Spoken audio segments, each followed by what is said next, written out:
Jadi Quran menyatakan bahwa kebanyakan manusia itu hidupnya dalam kesengsaraan, penderitaan. Itu yang disebut dengan jahanam, yang sering dikaitkan dengan neraka. Karena kita kalau bicara neraka selalu saja nanti.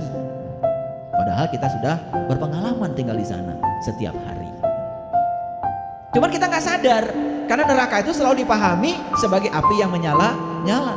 Ketika nyala emosi kita bangkit, ketika nyala kebencian kita bangkit, ketika nyala kemarahan kita bangkit, ketika semua kepedihan emosi itu membakar diri kita, kita tidak pernah ngaku kalau kita sedang dibakar oleh api neraka ciptaan kita sendiri. Padahal sudah terjadi sekarang. Makanya di Quran Allah mengatakan, fa'amal ladzina syaqu fa finnar lahum fiha zafirun wa zaikun. Neraka itu adalah tempat di mana kamu masih bernafas. Di mana kita bernafas? Ya di sini. Kapan kita bernafas?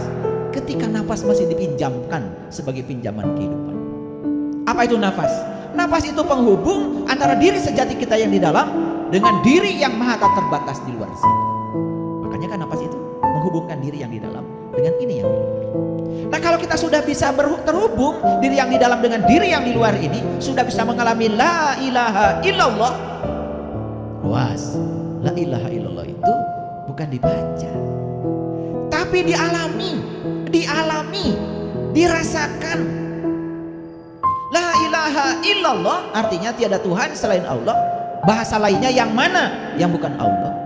Dan kalau kita sudah bisa lewat nafas itu terhubung antara diri yang di dalam dengan diri yang di luar ini, oh luar biasa.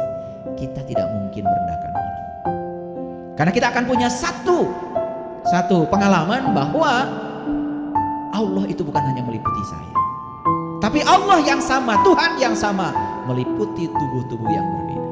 Jadi sebetulnya tubuhnya saja berbeda, tetapi di dalam tubuh itu ada Dia yang sama. Jadi kalau kita merendahkan orang lain, berarti merendahkan Dia yang di balik tubuh itu. Kalau sudah sampai di tingkatan welas asih yang semacam itu, gak akan berani lagi menyakiti orang.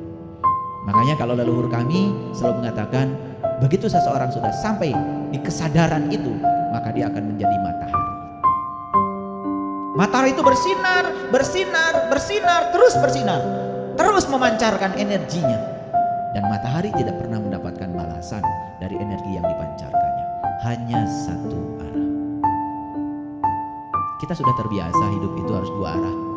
Kalau kamu baik sama aku akan baik sama kamu.